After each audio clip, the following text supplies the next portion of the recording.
Commander Anna Martinez stood at the main viewport of the Earth defense ship Orion, her dark eyes fixed on the strange object floating near Jupiter's orbit. The metallic probe gleamed under the distant sunlight, its smooth surface covered in unfamiliar symbols. After 20 years of service in Earth's space fleet, this was the moment she had both hoped for and dreaded. "Commander, we're getting some unusual readings," Lieutenant Chris Baker called from his station. His fingers moved quickly across the holographic display as he studied the incoming data. "The probe is actively scanning us, and it's using technology we've never seen before." Anna took a deep breath. "Keep our shields at full power. How long until we can decode their transmission patterns?" "Give me an hour," Chris replied, already feeding the alien signals into the ship's quantum computers. "Whatever this thing is, it's not trying to hide. It's broadcasting on multiple frequencies." The bridge crew worked in focused silence. Earth had prepared for this moment since the first hints of alien technology were discovered in the ruins on Mars. Now, after decades of preparation and technological advancement, humanity's first contact with an alien civilization was about to begin. "Commander," Chris's voice cracked with excitement, "I got something." The probe's main message is repeating in mathematical sequences. Our AI is starting to make sense of it. Anna moved to his station, watching as alien symbols transformed into Earth standard text on his screen. Her excitement turned to concern as she read the message. "To the primitive species of Sol 3, Earth, your rapid technological advancement has been noted with grave concern by the Galactic Council. Cease all military space operations immediately. This is your only warning. Send this to Earth Command right now," Anna ordered, her voice steady despite the growing knot in her stomach. "And get me a secure line to President Ross." Within minutes, the Orion's communication screen lit up with the image of President Diana Ross. Even through the quantum-encrypted feed, Anna could see the tension in the president's face. "Commander Martinez, tell me exactly what we're dealing with," President Ross said, leaning forward in her chair at the White House's Secure Command Center. Anna explained the situation, watching as more data poured in from the probe. "Ma'am, this Galactic Council has been watching us. The probe's databanks show they've monitored Earth since our first radio broadcasts. They're concerned about how quickly we've developed space technology." President Ross's expression hardened. "They want us to stop our space program. After all we've achieved." Earth had come far in the past century. After the climate wars of the 2040s, humanity had united under a single government. Space exploration had accelerated, with colonies established on the Moon and Mars. The discovery of alien ruins on Mars had sparked a technological revolution as humanity reversed engineered hints of advanced science. The probe's data shows the Council consists of 15 different alien species, Chris added from his station. They consider themselves the governing body of this sector of the galaxy. Their nearest outpost is in the Ta Ceti system. President Ross stood up, her decision already made. "Commander Martinez, humanity will not be intimidated. We won't abandon our right to explore space or defend ourselves. Send this response to the probe. Earth declines to comply with the Council's demands. We are willing to open diplomatic channels, but we will not surrender our sovereignty."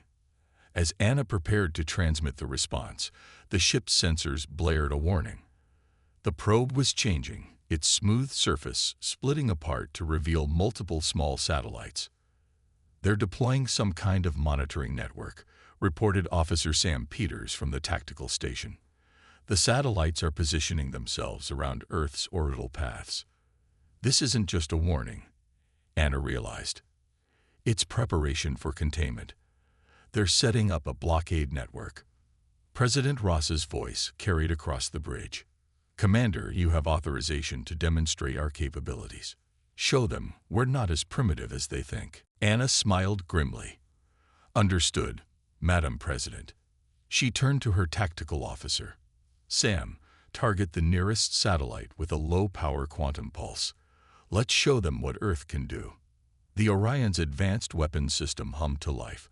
A beam of concentrated quantum energy struck the nearest satellite, causing it to dissolve into harmless particles. The probe's response was immediate, broadcasting a new message. Chris quickly translated. "They're saying, illegal weapons detected, containment protocols initiated, Galactic Council peacekeeping fleet en route. They're not used to their targets shooting back," Anna observed. "Alert all Earth defense stations. Get our stealth satellites online and activate the Titan defense grid around Saturn. If they want to test us, they'll learn humanity isn't an easy target."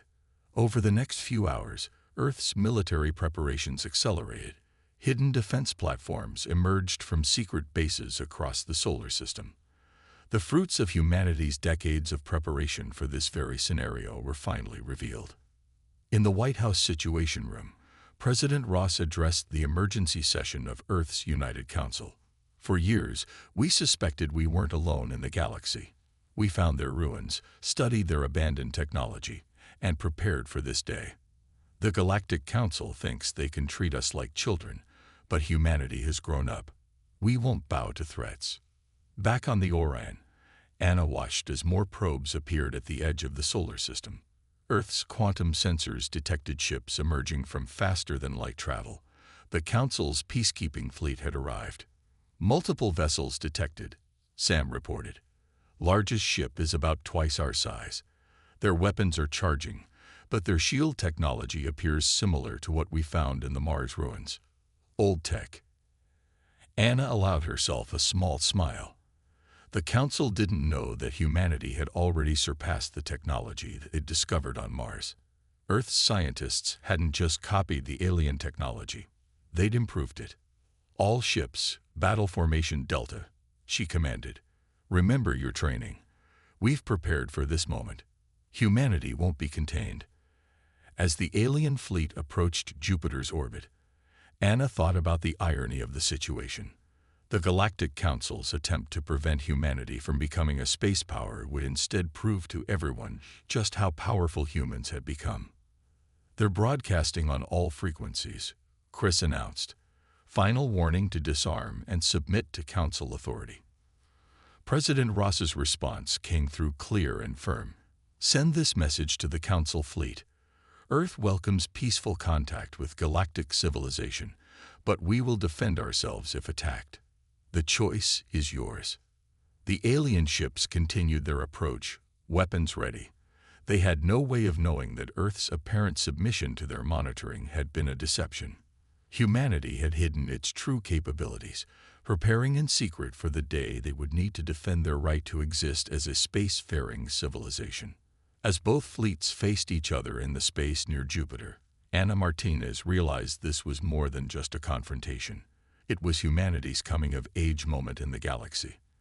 The Galactic Council was about to learn that humans weren't just another primitive species to be contained and controlled. The first shots of an interstellar war were moments away, and humanity was ready. Sam's voice cut through the tension. "Commander, they're launching fighters. Multiple attack craft on an intercept course. All ships, defensive positions," Anna commanded. "Remember, we only shoot if they shoot first. Let history show that humanity tried to avoid this war." The alien fighters streaked across space, their weapons charging. Earth's fleet held position, shields raised, waiting to show the galaxy exactly what humanity could do. The war for humanity's future was about to begin. Chief Engineer Peter Morrison worked quickly in the Orion's engine room as the alien fighters approached.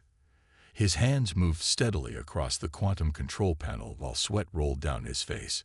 He had spent 15 years helping develop Earth's advanced technology, and now everything would be put to the test. "Peter, what are you seeing in their engine signatures?" Commander Martinez's voice came through his earpiece. He studied the readings on his screen. "Commander, you won't believe this. Their quantum systems are primitive. They're at least 30 years behind ours. It's like they stopped developing the technology we found on Mars." The revelation spread quickly through the ship. Humanity hadn't just copied the alien technology they'd discovered. They had improved it in ways the Galactic Council never imagined. Up in the research lab of the lunar base, Dr. Catherine Wells watched the situation through secure feeds. Her team had just finished testing their newest shield design when the alert came in. She grabbed her tablet and called the president's office. "Madam President, you need to see this," she said as soon as President Ross's face appeared on the screen. "We've been scanning their ships. The Council's technology is old. They rely on size and numbers, not innovation." President Ross leaned forward. "How sure are you about this?" "Very sure." Catherine pulled up her data. "Remember those ruins we found on Mars? The Council thinks that's their newest technology. They don't know we've spent the last 50 years making it better." In the White House Situation Room, Admiral Frank Thompson studied the battle displays. Earth's hidden strength was about to be revealed. Military bases, disguised as mining operations, were scattered throughout the solar system. Weapon platforms lay hidden in asteroid fields. Everything humanity had built in secret was ready. Back on the Orion, Commander Martinez received a priority message. "All ships, activate quantum shields," she ordered. "Let's show them what Earth can really do." The Earth fleet's shields shimmed to life, but they looked different from what the Council expected. Instead of the blue energy fields their sensors recognized, these shields rippled with complex patterns of light. Peter smiled as he monitored the shield's strength. "Our quantum field is holding at full power. Their scans can't even read it properly. They've never seen shields like these." The alien fighters fired their first shots. Bright energy beams struck the Earth ships and bounced off harmlessly. "Shield power at 98%, Peter reported. "Their weapons are based on old technology. They can't break through." Commander Martinez opened a channel to all Earth ships. "Remember your training. Defensive positions only. Let them see they can't hurt us." More alien ships arrived, launching fighters and firing weapons. The Earth fleet held its position, protected by shields far beyond what the Council thought possible. In her lab, Catherine watched the sensor readings with growing excitement. The Council ships keep using the same attack patterns. They don't adapt. They don't innovate. They just follow their old rules. President Ross stood in the command center, watching the battle displays. "How long have they been the strongest power in this part of space?" she asked. Admiral Thompson checked his data. "According to the probe's information, about 4,000 years. They haven't had any real challenges. They got comfortable." The Council ships pressed their attack, firing stronger weapons. They expected the Earth ships to break apart. Instead, the quantum shields grew stronger, learning from each hit. Peter's voice was filled with pride as he reported, "Commander, our shields are actually getting better. The quantum field is adapting to their weapons. We could stay here all day." On the Council's command ship, the alien leaders couldn't understand what they were seeing. Their sensors showed impossible readings. The primitive humans were using quantum technology in ways they had never seen before. Dr. Wells called the Orion from her lab. "Commander Martinez, we're ready to test the new defense grid. Just say the word." Anna smiled. "Do it. Let's show them another surprise." Catherine pressed a button on her console. Across the solar system, hidden platforms emerged from their hiding places. They created a web of quantum energy, connecting Earth's defenses into one network. Peter watched in amazement as the readings came in. "The defense grid is online. Our ships are now connected to every platform we've built. We're at full power." The Council fleet suddenly stopped firing. Their sensors were showing energy readings that seemed impossible. The humans had somehow hidden an entire defense network throughout their solar system. Commander Martinez opened a channel to the Council fleet. "This is your chance to withdraw. We don't want war, but we will defend ourselves." The Council ships held their position. After a few minutes, they sent a message. Lieutenant Baker translated it quickly. "They're asking how we developed our technology so fast. They want to know who helped us." President Ross laughed. "Tell them the truth. Tell them we did this ourselves. Humans are good at learning and improving things. We don't just copy, we make things better. The Council ships began to pull back. Their sensors had finally shown them the truth. Earth wasn't defenseless. The humans had taken the old technology from Mars and transformed it into something new. Admiral Thompson watched the alien fleet retreat. They'd never expected this. They thought they'd find a primitive planet to control. Instead, they found equals. In the engine room, Peter checked the final readings. Everything worked perfectly. Our quantum systems are still running at full power. We could fight for weeks if we needed to. Commander Martinez sent one final message to the retreating Council ships. Earth is ready for peaceful talks whenever you are. But remember what you learned today. Humanity won't be controlled. As the alien fleet disappeared into faster-than-light travel, President Ross addressed the people of Earth. Today, we showed the galaxy that humanity deserves its place among the stars.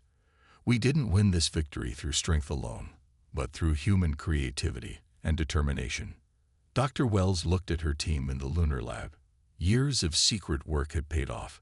The Council thought technology could only advance in one way, their way. They forgot that new perspectives can lead to new discoveries. The Earth fleet began to stand down from battle stations. They had won their first space battle without firing a shot. Earth's hidden advantage, human innovation, had proven stronger than the Council's ancient fleet. Commander Martinez looked out at Jupiter's massive form. Send word to all our hidden bases. It's time to come out of the shadows. Earth doesn't need to hide its strength anymore. The day that changed humanity's place in the galaxy had ended. The Galactic Council had learned an important lesson. Never underestimate a species that thinks differently. The real question now was what they would do with this new knowledge. 3 days after the standoff at Jupiter, Dr. Alice Carter stood at the window of Europa Base, watching the icy surface of Jupiter's moon gleam under the distant sunlight. The small mining colony housed 200 people, working to extract valuable minerals from beneath the moon's frozen crust. "Doctor, we're picking up some strange readings," her assistant called from the monitoring station. "Multiple ships just appeared at the edge of our sensor range." Alice's heart sank as she checked the data. These weren't Earth ships. The Galactic Council had returned, and they weren't heading for Earth this time. They were coming for the colonies first. "Send the alert to Earth Command," she ordered, keeping her voice calm, "and get everyone to the shelter levels. This is not a drill." The Council fleet approached quickly, 5 large warships with dozens of smaller craft. They had chosen Europa as their first target, thinking the small colony would be an easy victory. They were wrong. Lieutenant Ryan Phillips sat in his stealth fighter, hidden in a crack on Europa's surface. His squadron had been stationed there for exactly this kind of situation. "Eagle Squadron, power up quietly," he whispered into his comm. "Let them get closer." The Council ships moved into attack position. They broadcast their message across all frequencies: surrender this illegal colony or face destruction. You have 5 minutes to comply. In her underground command center, Alice smiled. The aliens didn't know about the defense systems hidden beneath Europa's ice. "Send no response," she told her team. "Let's see what they do." The Council took the silence as defiance. Their ships opened fire, energy weapons striking the colony's outer buildings. But their sensors had missed something important. The real colony was deep underground. The buildings on the surface were decoys. "Now," Ryan commanded. 20 stealth fighters rose from Europa's surface, their quantum engines humming to life. The Council ships never saw them coming. The Earth fighters struck hard and fast. Their advanced weapons cut through the Council ships' outdated shields like they weren't even there. 3 alien warships exploded before they could even turn to fight back. "This is impossible." The Council commander's message echoed across space. This was supposed to be a primitive mining post. Ryan's voice was steady as he commanded his squadron. "Formation Delta, take out their engines first, just like we practiced." The Earth fighters moved like a swarm of angry bees, their quantum weapons striking with perfect accuracy. Council fighters tried to respond, but they were too slow. their tactics too predictable. In the colony below, Alice watched the battle through her sensors. Send word to Earth Command. The defense plan worked perfectly. The Council fell for our trap. The remaining Council ships tried to retreat, but the Earth fighters had already disabled their engines. In less than 15 minutes, the entire Council attack force had been defeated by a squadron of fighters they never knew existed. Commander Martinez received the news on the Orion. Confirmed that report. Europa colony defeated 5 Council warships. Confirmed, Commander. Lieutenant Baker replied with a grin. Lieutenant Phillips and Eagle Squadron. They used the new stealth fighters. The Council never knew what hit them. The news spread quickly through Earth's military command. The Council had made their first strike, and failed completely. Their mighty warships had been destroyed by a small group of fighters from a colony they thought was defenseless. President Ross called an emergency meeting. The Council just showed us their plan, she told her military leaders. They're going to target our colonies first, trying to force us back to Earth. We need to respond. Admiral Thompson pointed to the battle data from Europa. Look at their tactics. Rigid, unchanging. They fight like they're reading from a 1,000-year-old manual. They don't know how to handle surprises. Back on Europa, Ryan landed his fighter and met with Dr. Carter. The colony's real defense center was a marvel of engineering, built deep in the ice. They thought they were attacking a mining post, he said. Instead, they found one of our best defended positions. Alice nodded. The Council doesn't understand how humans think. We don't build colonies without planning how to protect them. Every human settlement out here is a fortress. They just can't see it. The Galactic Council's leaders were meeting in emergency session. Reports from the Europa disaster showed impossible things. Human weapons that shouldn't exist, defenses that their sensors couldn't detect, and tactics they had never seen before. On the Orion, Commander Martinez received new orders from Earth Command. The Council needs to learn that humanity won't be pushed around, she told her crew. We're taking the fight to them. Lieutenant Baker studied the captured data from the Council ships. Their entire military strategy is based on overwhelming force against weaker enemies. They don't know what to do when the enemy fights back effectively. In her lab on the moon, Dr. Wells analyzed the battle recordings. Their technology isn't just old, she reported to President Ross. It's stagnant. They haven't developed new weapons or defenses in centuries. They never needed to, until now. Ryan's squadron began preparing for their next mission. The stealth fighters were being upgraded with new weapons based on what they learned from the battle. The Council thought they were starting a war of containment, he told his pilots.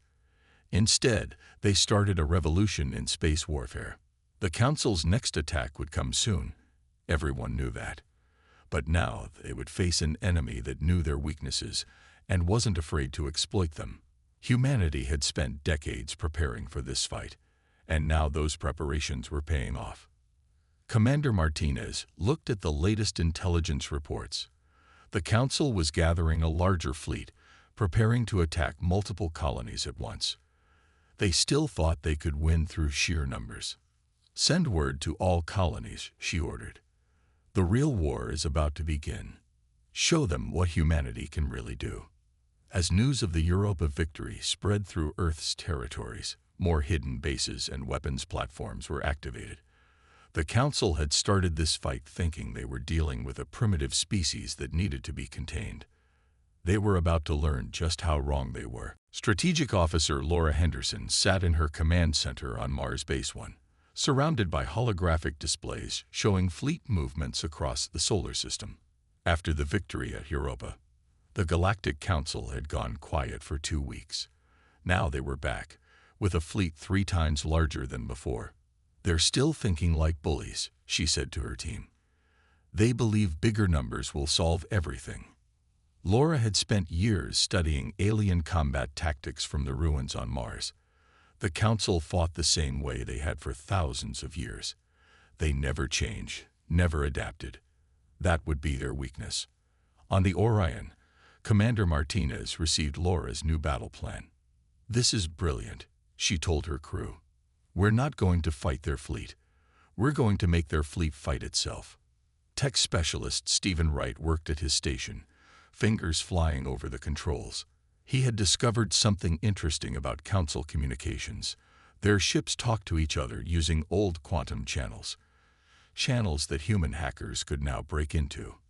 "Commander, the virus is ready," Stephen reported.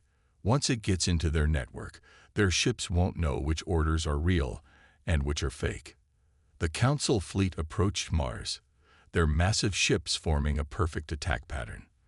They still hadn't learned that perfect patterns were easy to predict and counter. Laura watched them come. "Begin Operation Chess Game," she ordered. "Let's show them how humans fight." The battle started just as the Council expected. Earth ships met them head-on, seemingly outmatched by the larger alien fleet. But this was just the first move in Laura's plan. "Now, Stephen," Commander Martinez ordered, "launch the cyber attack." Stephen's virus slipped into the Council's communication network. Suddenly, alien ships began receiving conflicting orders. Some ships turned to fire on their allies, thinking they had been infiltrated by humans. Others stopped completely, their commanders unable to tell which orders were real. "They're falling apart," Laura said with a smile. "They've never faced an enemy who could hack their networks before. They don't even have good cyber defenses." The Council fleet broke formation, chaos spreading through their ranks. Earth ships struck quickly, targeting the confused enemy vessels with precise quantum weapons. "This is what happens when you don't upgrade your security for 1,000 years, Stephen said, watching the Council's communications fall apart. Their entire network is like an ancient computer trying to stop modern hackers. Commander Martinez led the Orion through the scattered alien fleet. Her ships didn't follow the strict patterns the Council used. Each human captain was free to think and act independently, making their movements impossible to predict. "Squad 3, strike their left flank," she ordered. "Squad 5, hit and run attacks on their rear. Don't let them regroup." The Council commanders tried to restore order, but they couldn't. Their rigid command structure was falling apart. When ships lost contact with their leaders, they didn't know what to do. They had never been trained to think for themselves. Laura watched her plan unfold perfectly. "Look at them," she told her team. "They have all this power, but they don't know how to use it without someone telling them exactly what to do." Back on Earth, President Ross and Admiral Thompson watched the battle through secure feeds. "It's not just about technology," the Admiral said.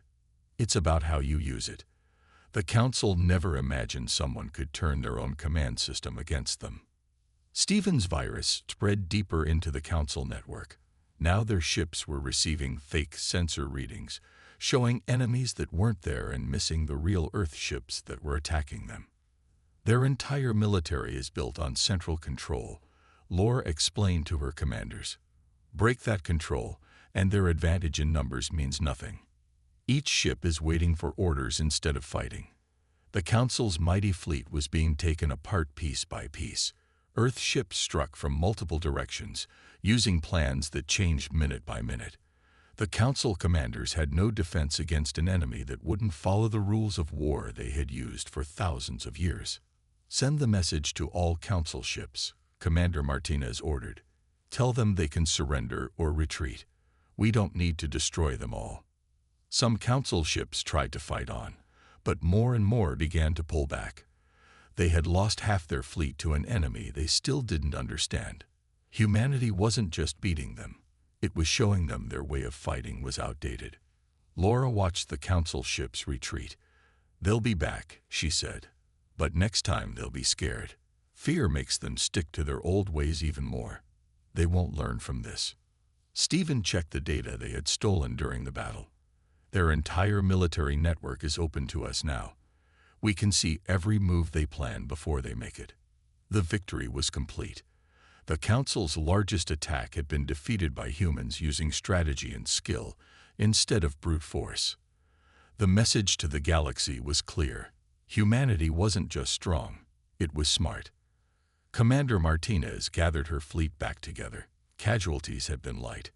Council weapons were powerful but predictable. Earth ships had escaped serious damage by simply not being where the aliens expected them to be. The Council needs to understand something, she told her crews. Humanity isn't trying to take over their territory or destroy their power. We just want our place among the stars. They're the ones who chose to make this a fight. President Ross addressed the people of Earth as news of the victory spread. Today we showed the galaxy something important. Real strength isn't about size or numbers. It's about innovation, adaptation, and the freedom to think in new ways. Laura began planning for the next battle, but something told her it might not come. The Council had just learned a hard lesson about underestimating humanity. Their perfect order had been broken by human creativity and flexibility. The chess game was ending, and humanity had won. Now it was time to see if the Council could learn from their defeat, or if they would keep fighting a war they couldn't win. Ambassador John Maxwell stood at the window of his diplomatic shuttle, watching as the massive Council space station came into view. After 3 major defeats, the Galactic Council had finally called for peace talks. Now, 1 month after their last battle, humanity was ready to take its place among the stars. Remember, President Ross had told him before he left Earth, "We're not here to humiliate them. We want peace, not revenge." The Council station was huge, a city in space where representatives from 15 alien species met to govern their part of the galaxy. John's shuttle approached slowly, escorted by the Orion and 2 other Earth ships. Commander Martinez had insisted on providing security for the talks. "Ambassador, they're sending docking instructions," his pilot said. "And they're speaking English. They've learned our language." John smiled. This was the first sign that the Council was starting to change. Before the war, they had demanded everyone communicate in their official language. Now they were adapting. Inside the station, the Council chamber was impressive. 15 alien leaders sat in a half-circle, each one different from the others. Some had scales, others fur, and a few didn't look organic at all. They all watched as John walked to the center of the room. "Welcome, Ambassador Maxwell," the Council leader said in perfect English. "We are here to discuss peace between the Galactic Council and humanity." John nodded. "Thank you for having me. Earth is ready for peace, but we need to be clear about our terms." The Council members shifted uncomfortably. They weren't used to smaller, younger species making demands. But humanity had earned this right through their victories. "We have reviewed the events of the past month," another Council member spoke. "We may have acted hastily in judging humanity's place in the galaxy." "That's a diplomatic way of saying you underestimated us," John replied with a slight smile. "But we're not here to discuss the past. We're here to talk about the future." In Earth's orbital command center, President Ross and her advisors watched the meeting through secure channels. Dr. Wells and her research team were there too, ready to provide technical support if needed. "Look at their faces," Dr. Wells said. "They're still trying to understand how we advanced so quickly. They can't accept that innovation beats tradition." Back in the Council chamber, John presented Earth's terms. "Humanity wants equal membership in the Galactic Council. We want free trade, cultural exchange, and the right to continue developing our technology." The Council members spoke among themselves in hushed tones. What Earth was asking for was unprecedented. No species had ever joined the Council so quickly. "Your technology concerns us," one member said. "It develops too rapidly. It's unpredictable." John stood firm. "That's how humans are. We learn, we improve, we innovate. If you want peace with us, you need to accept this." Commander Martinez watched from the Orion's bridge. Her ship's quantum sensors were reading everything happening on the station. If the Council tried anything hostile, Earth's fleet would respond instantly. But the Council was done fighting. Their last battle had shown them something they had never seen before, a younger species that could beat them not through strength alone, but through creativity and adaptation. "We have discussed your terms," the Council leader announced. "We agree to accept Earth as a full member of the Galactic Council, with all rights and privileges. A murmur ran through the chamber. Some council members looked unhappy, but none objected. They had learned their lesson about opposing humanity. However, the leader continued, "We have one condition. We want to learn from you. Your ways of thinking, your innovation. These could benefit the entire galaxy." John smiled. This was better than they had hoped for. Earth would be happy to share our knowledge. In return, we want to learn from your experience.